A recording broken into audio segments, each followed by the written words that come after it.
Alright, defensibility check on set 6085, Black Monarch's castle.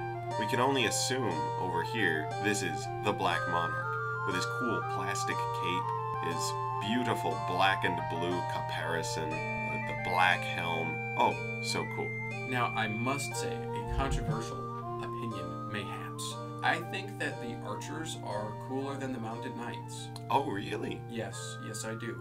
Their simplicity, I find so attractive. They communicate so much, with so little detail, yet they still convey their strong sense of duty. This is true. This is true. They look like they have something to do.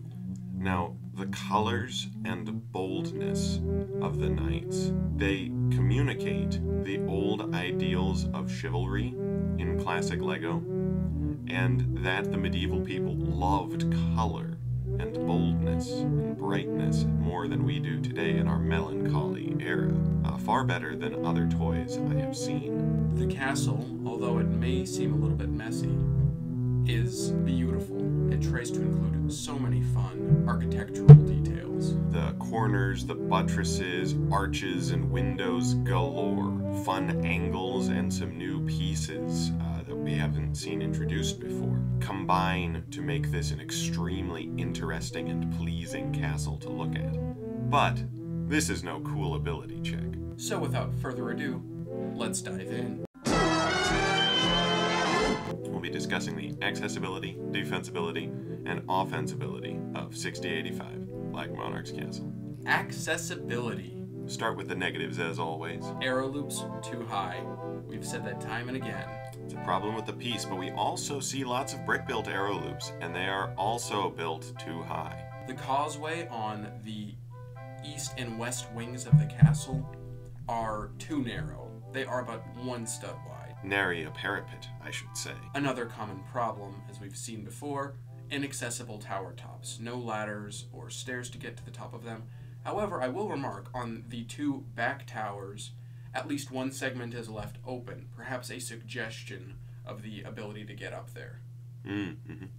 If you bring a ladder with you, it shouldn't pose too much of a problem. However, we are given no ladders. As we can see in the jail cell, the wall piece with arch.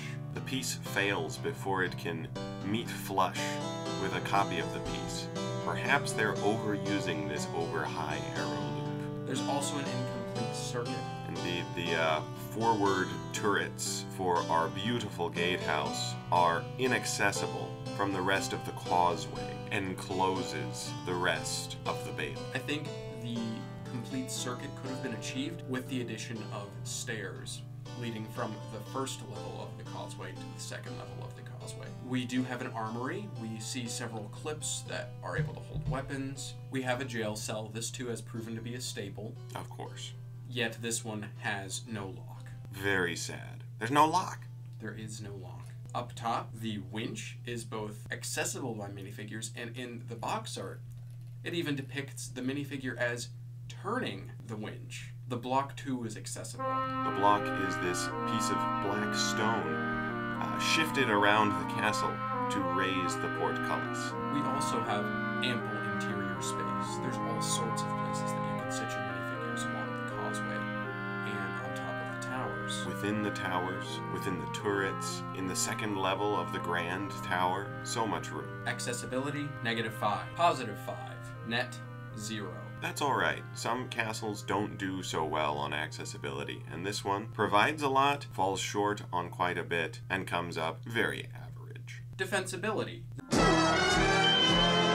There are many places to hide. The architectural prowess that this castle holds affords no further security from overhangs, ledges, corners, buttresses that stick out perhaps awkwardly or too far can provide the enemy with respite during battle. We have outward-facing windows in which a figure can't even get up to those to shoot out of, so it's an invitation almost to shoot or throw things in.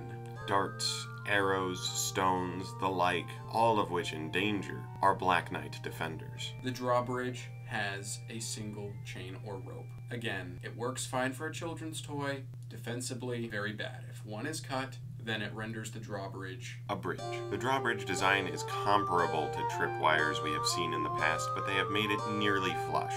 So that's really all right. It's better than we've seen before, though it's not the best design we've seen yet. The crenellation height is too short. On all of the front crenellations, neither the Merlons nor crenelles are of an adequate height to provide the ideal safety required for your defenders. Now, on the bad crenellation height, there's also very good crenellation height. In the very back, on the far back crenellations, we finally see, I believe this is the first time we have seen in Classic Castle, Merlons of an adequate height. They go up to the waist of the defenders. Now, the crenelles are still too short, but the Merlons at least, providing not only these massive machicolations, both inside and outside onto the bailey, the Merlons themselves are of an adequate height. We have a moat, we assume. We can feel free to assume a moat because the drawbridge extends far beyond the grass. It's wonderful that there is this grassy sward afore the castle, and better yet, that we are afforded both the sward and the moat. A drawbridge is always going to be better than a gate, so we've got a +1 on defensibility for having the drawbridge and portcullis combination. Very impressive. We have a good number of turrets and towers. We have 5 in total. Very impressive. This is the most towers we have seen yet, if you include those imposing turrets that flank the gatehouse. In addition, the towers are half towers, making it difficult for an enemy to keep one of the towers should they take it. Even the battlements of the rounded turrets on the back of the castle are open to communicate this half-tower design. Defensibility, -4, +6, net 2. Very good, actually. We've had a lot of low defensibility scores before, and this castle does well. On to offensibility. We have oh so many arrows. We have, as well, many machicolations that face both inside of and outside of the castle. It is veritably peppered with holes through which you may hurl arrows, darts, stones, oil, and all sorts of things to de-incentivize the attacking of this impressive fortress. There are working machicolations in the front of the gatehouse and across the entire back of the castle. Offensibility, -0, +3. -0.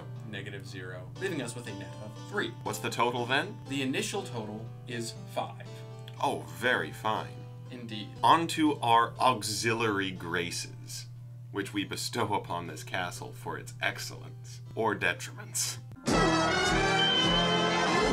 There is a massive garrison. It can only be compared with the massive garrison which matches it to the polearmsman, archer, and knight of King's Castle, falling short only to the original Yellow Castle. This castle boasts 4 polearmsmen, 4 archers, and 4 mounted chevaliers.